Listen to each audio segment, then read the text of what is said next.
Bem-vindos aí, pessoal, a mais um programa do nosso canal. Se inscrevam, não é? Façam aí a propaganda e vamos que vamos. Bom, hoje a gente vai falar do grande maestro José White. O maestro José White, cubano, né, de nascimento, nascido em Matanzas, uma cidade de uma província que tem esse mesmo nome em Cuba, Matanzas, uma cidade praieira, quer dizer, tem ali uma baía, não é, de Matanzas. Essa cidade viu nascer inúmeros grandes nomes das artes, das letras de Cuba. Inclusive, ela era chamada de Atenas de Cuba, não é? Em todos esses períodos que Cuba, na verdade, tentava se emancipar como nação livre, não é? Grande parte do século XIX, Cuba era ainda uma colônia, não é? Hispânica no Caribe.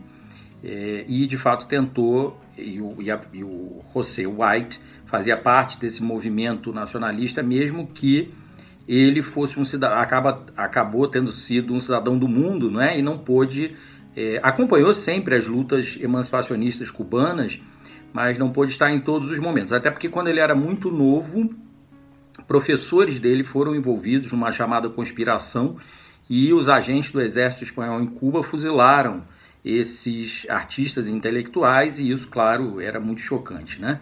Bom, José White, o nome completo, eu vou dizer aqui para vocês, ele tinha um nome grande de batismo, né? Como só ocorrer no mundo hispânico, no mundo francês, ele era pelo pai, não é? Franco-cubano, não é? O pai dele era Charles White Latif. Quando a gente vê aí que talvez, quer dizer, pelo pai ele já tivesse uma mistura, não é? De um sangue francês e até norte-americano, ou enfim, porque tem esse sobrenome White, né? Então o José White foi batizado José Silvestre de los Dolores White e Latif, era o nome do pai, Charles White Latif, e ele nasceu em 31 de dezembro de 1835 para 1º de janeiro de 36. Desde pequeno ele mostra um pendor para a música, né?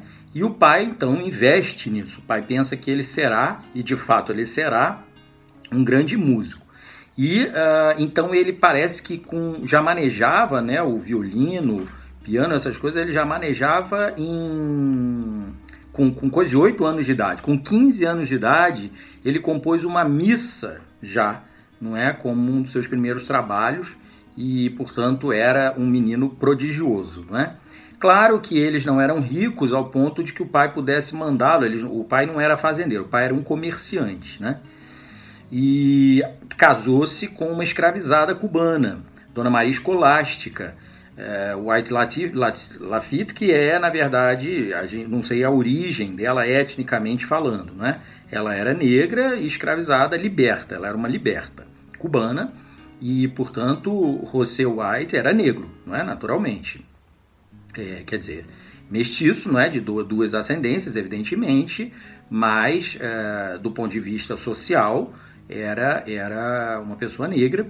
E bom, ele vai para Paris quando o pai consegue. Antes de ir para Paris, né, não posso pular etapas, na verdade, o Louis Moreau Gottschalk, que é muito famoso na história da música brasileira por ter vindo ao Brasil, por ter composto variações ao nosso hino nacional, ao hino imperial brasileiro, ele vai para Cuba e conhece o jovem José White.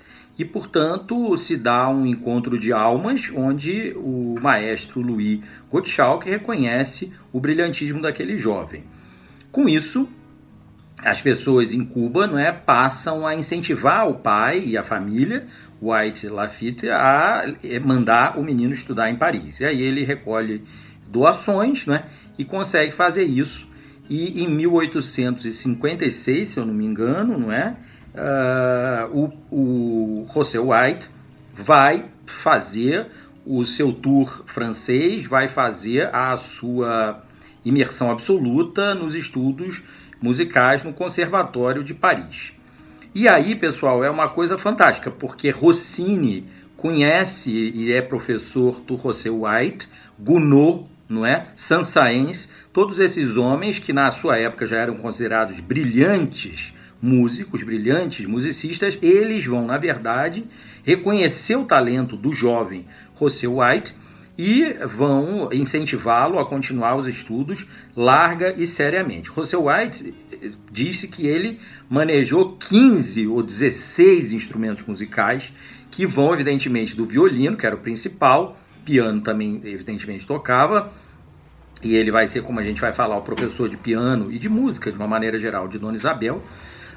E ele, Russell White, vai manejar tudo, clarineta, trombone, tudo que vocês puderem imaginar de elemento musical. Ele vai ser muito hábil, não é? No manejo e no domínio.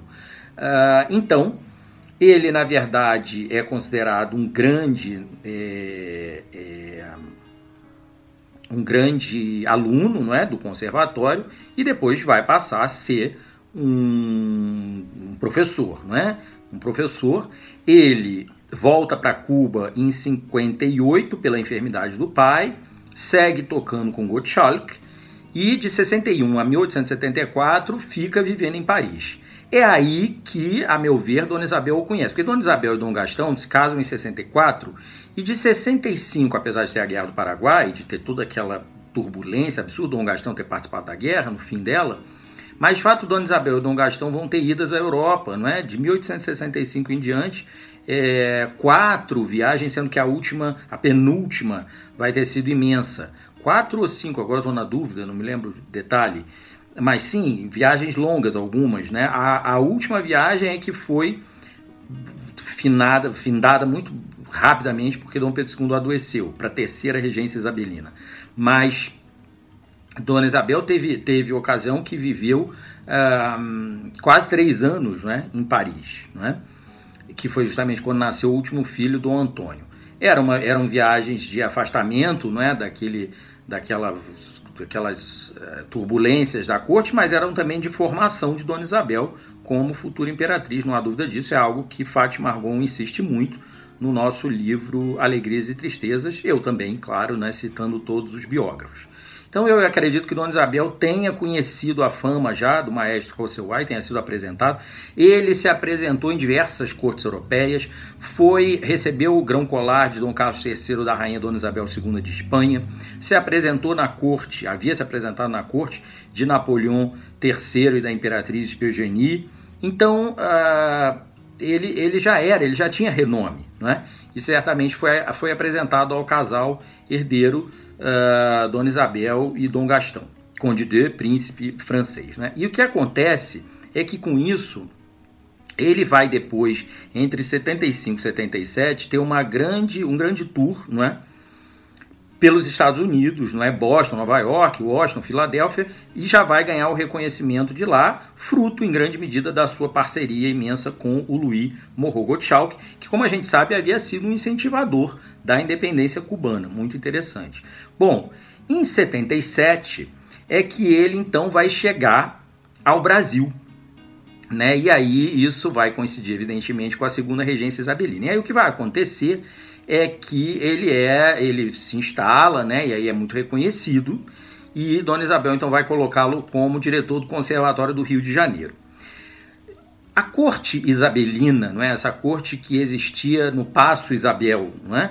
E dentro da corte imperial, verdadeiramente corte imperial de Dom Pedro II, era uma corte que os diplomatas estrangeiros, me lembro particularmente dos relatos do Conde de Hübner, né? O austríaco, mas vários outros, comentavam que era uma corte mestiça, como eles diziam, negra, né? Enfim, havia um preconceito étnico-racial gigantesco.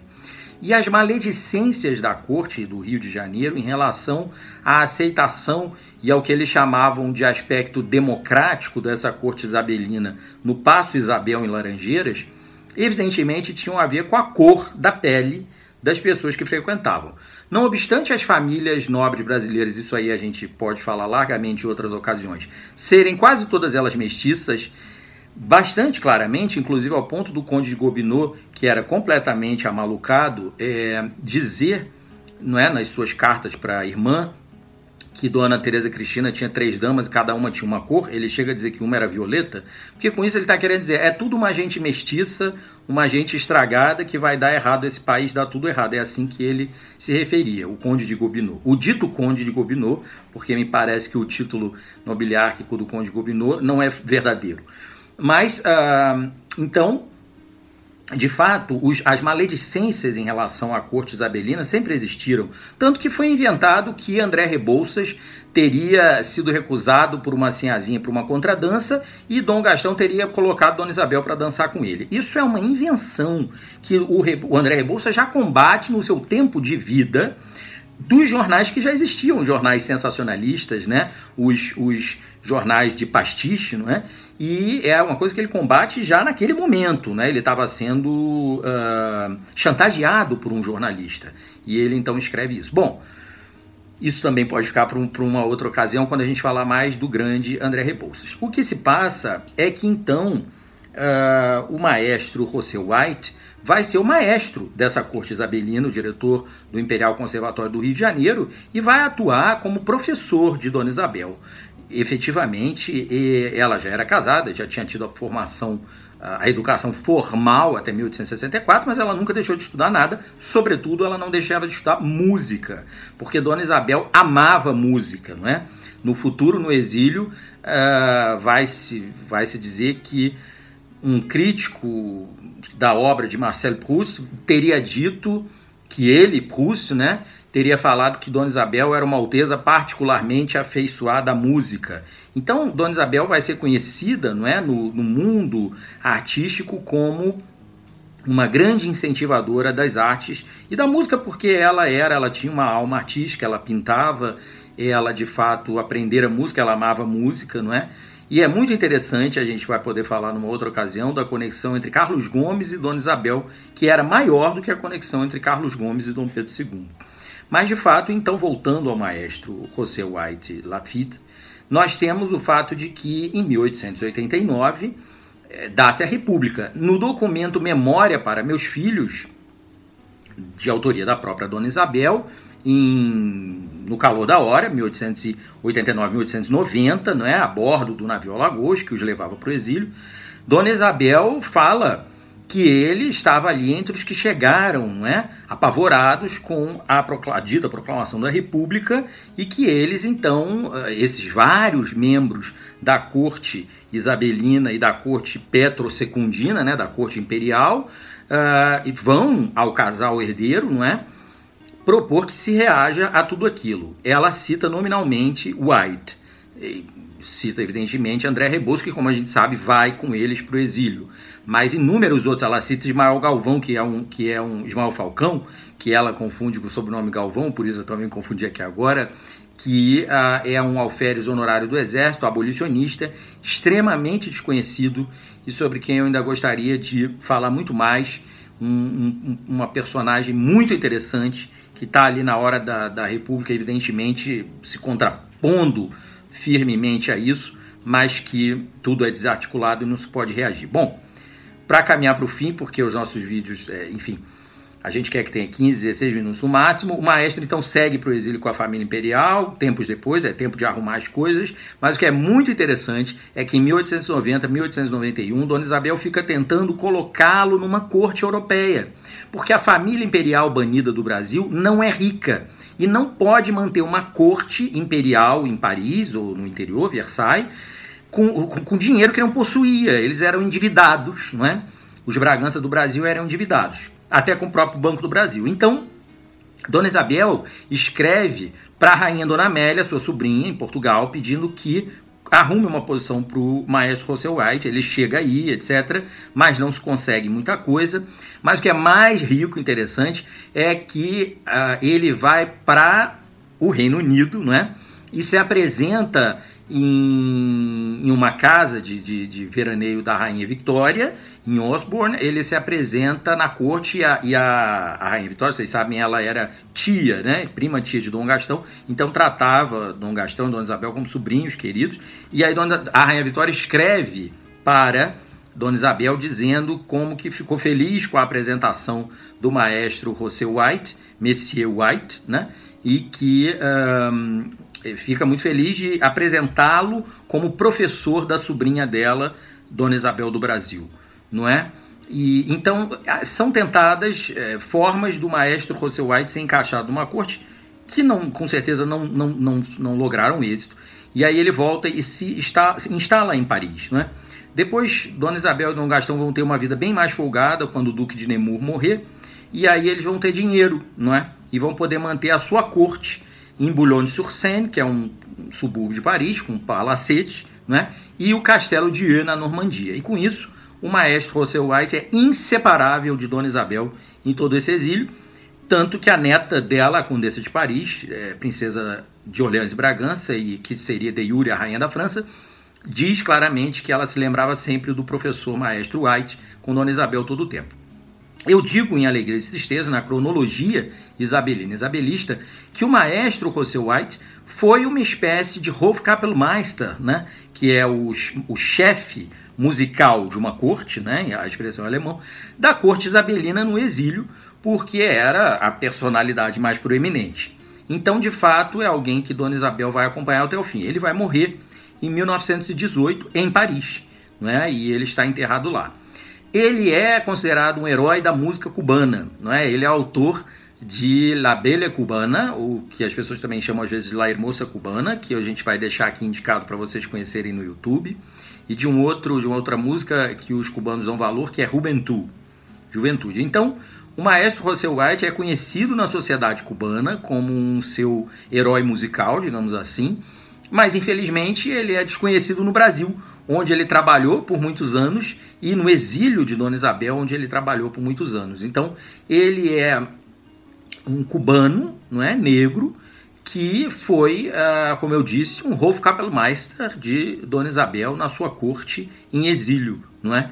E professor de piano, professor de música de Dona Isabel, e que tem uma vida interessantíssima, né? Inclusive eu já li que a TV estatal cubana fez uma radionovela, creio eu que radionovela, posso estar enganado, e pode ser telenovela também, sobre ele, não é? E acho que ano 2014. Então é um personagem que os cubanos dão muito valor e que nós brasileiros, infelizmente, não conhecemos, não é? Porque todas essas pessoas ligadas à corte isabelina no exílio, elas de fato não são conhecidas, não é? Toda a história de Dona Isabel do Brasil no exílio não é conhecida de ninguém, salvo dos especialistas na biografia de Dona Isabel, que são muito poucas pessoas no Brasil, não é? Então é isso, pessoal, eu gostaria de agradecer, eu acho que ficou grande, mas eu acho que é importante, vão aparecer aí indicações para vocês conhecerem a habaneira, como se chama o tipo musical do maestro Russell White, Lafite, e é uma honra, um orgulho poder falar dele aqui no canal. Muito obrigado.